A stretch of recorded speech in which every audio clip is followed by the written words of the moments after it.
I know barrel length's been a really hot topic for the tactical side for shooters here lately, with all that's going on with the SBRs, or short-barreled rifles, and the ATF and braces and so forth. But this is also an important topic for the hunting side, and it's something I don't think we discuss it enough. And I've been thinking a good bit on barrel length here lately, so I thought it'd be something fun for us to jump into today. Now, most of us already know that a longer barrel generally gives you more velocity. And as the barrel gets shorter, you lose velocity. But it doesn't affect all cartridges equally. So let's take a second and look at exactly what's going on. And I've got some IMR 4350 smokeless gunpowder here. Good stuff, been around forever. We're going to put a match to it.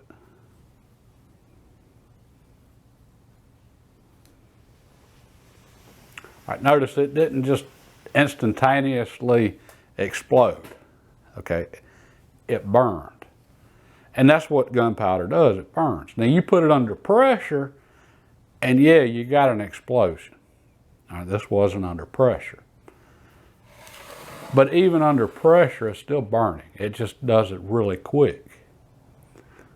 Well, it needs time to burn. And the longer your barrel is, the more time it has to burn. Okay? And also, powders burn at different rates. We got different powders. Okay, you take a cartridge, like a 30-30 Winchester here. Well, that's not a lot of powder. So there's not as much powder here to burn. So, and it's a larger bore diameter, 30 caliber. So it's less pressure. Well, you can take a 30-30 and put it in, say, a 20-inch carbine, like Model 94 Winchesters, or like most of them are, and you're not losing that much velocity. That's why that 20-inch carbine in Model 94 has been so popular for so many years. You're not giving up much, but you're gaining that maneuverability of having a shorter barrel. Okay, let's go to the opposite extreme here. 7mm Remington Magnum.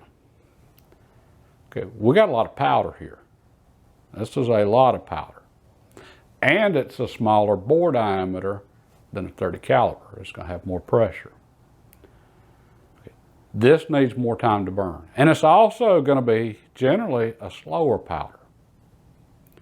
Okay, so you got a slower burning powder, you got a lot more of it. I mean, a lot more. You got a smaller bore diameter, higher pressure. You need the extra barrel length if you want to get the velocity out of this. Okay, and that's why your magnums are usually 24 to 26 inches. That's your fast ones. Again, if you're after something that's just throwing out a lot of lead, you know, 375 H&H, something like that. Okay, you can go shorter then because you got a larger bore diameter. But your really fast magnums, you know, your 257 Weatherby, even your standard long actions. This is 280 here, but 270, your fast long action. What most of your long actions are. Same thing. You got a lot more powder in a long action that you need to burn than you do in a short action, like the 7mm 08. Okay, and that's why the cases are so different. The bullets are identical, but the cases are different because the 280 has a lot more powder capacity, a lot more powder in it. Well, for me personally, a guideline that I try to follow, and this isn't set in stone, but for my long actions, I try to stick with 24-inch barrels. And then for my short actions, I try to go with the 22-inch barrel. And I've mentioned that before, but we're going to get into exactly why now. Okay, and that is the first part of it right there. That extra barrel length gives this long action, this 280, just a little bit longer to burn off the powder. So I'm going to get a little bit more velocity. Okay, and again, how much you lose in velocity for every inch you lose in barrel length it's going to vary greatly depending on the cartridge. So your Magnums, you're going to lose more because you got a lot more powder there to burn, and it's usually a slower powder. Your 30-30, you're going to lose a lot less. And now, there's a lot of personal preference involved on barrel length, up to the individual, but that's why it's important to understand what's going on here, so that if you do want to go with that shorter barrel, and hey, you can put a 30-06 in a 16-inch barrel if you want to. It's legal. All right, but this gets back to there's more going on there. Okay, 22s. You don't have much powder. 22 long rifle. So it doesn't take much barrel to burn up all your powder. And matter of fact, at about 16 inches, that's when you've generally burned up all your powder on a 22. And anything after 16 inches, you're actually losing a little bit of velocity on a 22. So Ruger 1022, short barrel. Matter of fact, I think the standard's usually 16.5 inches. Well, that's perfect if you want maximum velocity. But then a lot of your bolt action 22s have a lot longer barrel. So you're giving up velocity with the longer barrel. But if you'll notice, they're usually quieter, noticeably quieter. Okay, well, inside that barrel, you know, you've got that powder exploding. The more that you can contain within the barrel, the quieter it's going to be. So you take something like a 280 and you put it in a short barrel, all of a sudden now you got a flamethrower, because that powder that would have burned up inside the barrel and would have continued to accelerate the bullet to its maximum velocity, now all of a sudden that powder's combusting outside of the barrel. That's your muzzle blast. So it's not just, you know, looks like you got a flamethrower from all the fire coming out on a short barrel with a long action, which is muzzle flash, but you have a lot more noise, and it can literally get to where it's, you know, kind of uncomfortable if you start getting really short on your long actions. With that said, it's going to be worse on a smaller bore than a larger bore diameter, say like a 30-06. But within our standard lengths, okay, 20 inches to 26. And that's pretty well standard. A 30-06, and this is from the Lyman Handbook, 30-06 on average from 20, 22, 24-inch barrels, you generally, on average, lose 15 feet per second per inch of barrel length that you lose. All right, and most of that's coming at the bottom end. 270 Winchester. Okay, smaller bore diameter, generally slower burning powder, 20, 22, 24-inch barrel. You're averaging 37 feet per second per inch. Okay, so you can see where that could start to cut into your velocity. All right. That's why it's good to keep this in mind when you start looking at barrel lengths. And again, it's all personal preference. That 270, even though you dropped your velocity going to a 20-inch barrel, hey, it still make a great hunting rifle. It's just, you're not going to get the performance you would from a longer rifle. Plus, it's going to be a lot noisier because of your muzzle blast. And there's a couple of other things going on there that I think are worth keeping in mind. All right, I've got two very different rifles here. I've got a Winchester Model 70 Westerner, and this particular one, they made a few in somewhere between 2008 and 2013. So this is an FN. I've got to do some more digging on this one. Hey, and if anybody from Winchester is listening, if you answer my email, I'll know a little bit more about this rifle. Anyway, we've got a Winchester Westerner here. And we've got a Ruger Zytel skeleton stock M77 Mark II. And I've talked about this, did a video just on this specific rifle before.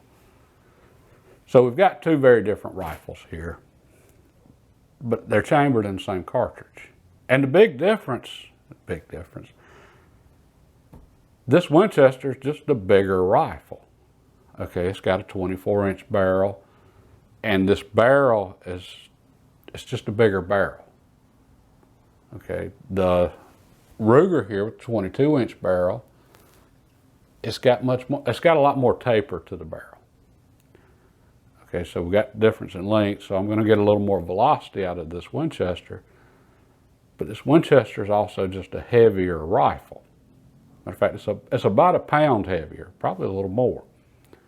Well, that doesn't sound like much, a pound.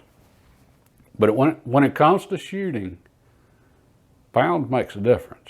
Especially if you start thinking in terms of percentage of the total weight. When you go from, you know, 7 3/4 pound rifle to a 9-pound rifle, you notice.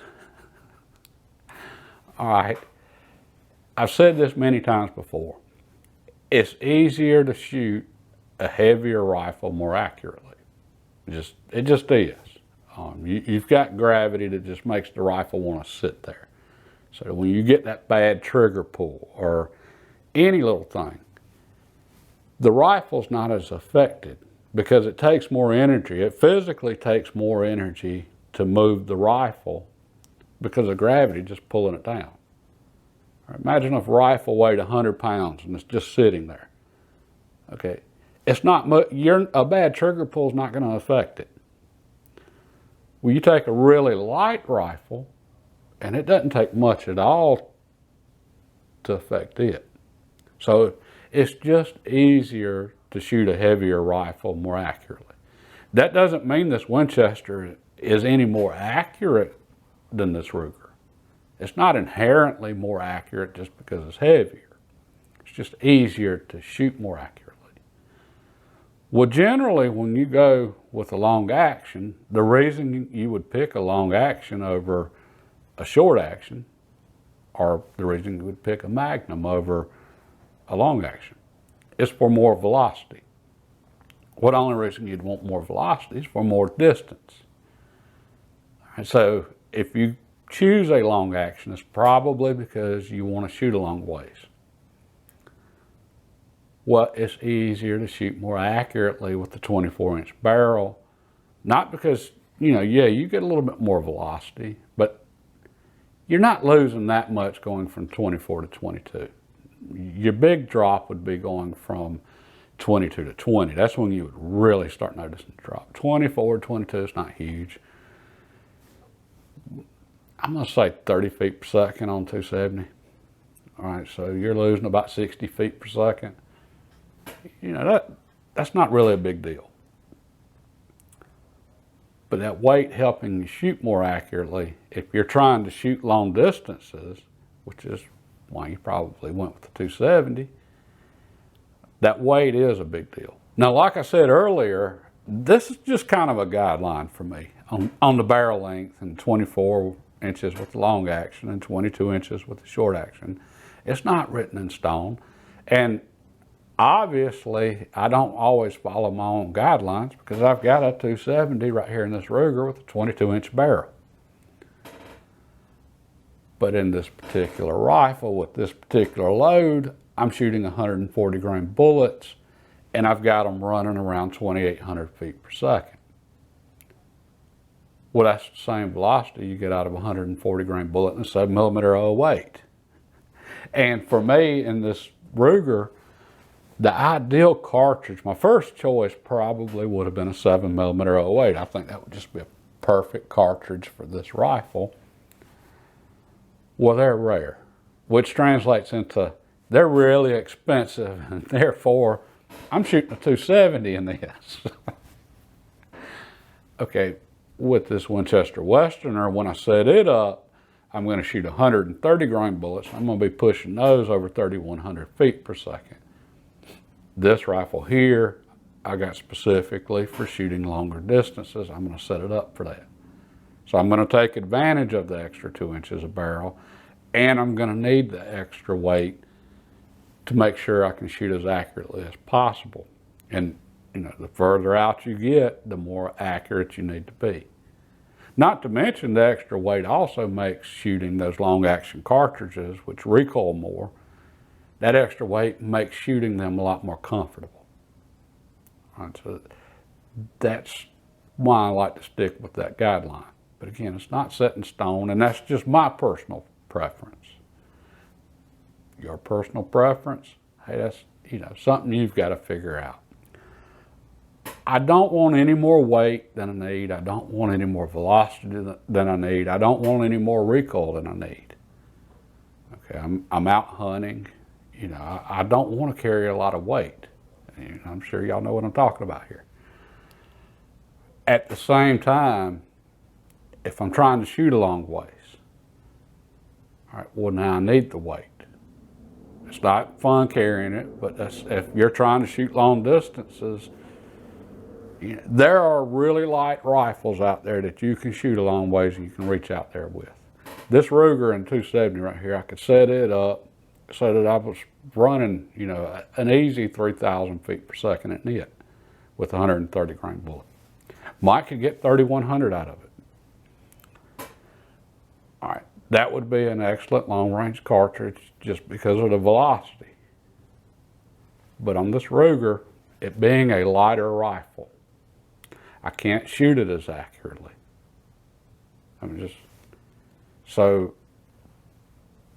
That's just something you need to keep in mind when you're thinking, picking out a cartridge, but also matching that cartridge to a rifle that's going to help you do whatever you need to do. So if you're in the woods, and I've talked about this before, if you're in the woods, you're not shooting long distances, go with a lighter rifle and a light recoiling cartridge, and you're not shooting far, it's not an issue. If you want to shoot long distances, okay, now you need more velocity because you need as flat a trajectory as you can get because that's going to help you make the shot. The extra weight's going to help you make the shot as far as accuracy of the rifle. And that flatter shooting cartridge, that higher velocity, you're going to have more energy when the bullet gets to the target out there at those longer distances. So what's going to help you with what you're trying to do? That's all it comes down to. Well, what's going to make your life easier? It is saving on weight and having something that's easier to tote in and out of the woods, up and down the hills and so forth. Is that going to help you more? Or having something that's going to help you make a really tough shot? That's really the balance you're trying to strike there. Well, I hope this video helped some of you out, and even if it didn't, maybe it gave you something to ponder for a little bit. So if you got anything out of the video, hey, please give it a thumbs up. It helps out the video and helps out the channel. If you want to see what we're into next week, which Christmas just around the corner, I have no idea what we're going to be doing next week. But if you want to find out, hit the subscribe button and the notification bell. God bless and have a good day.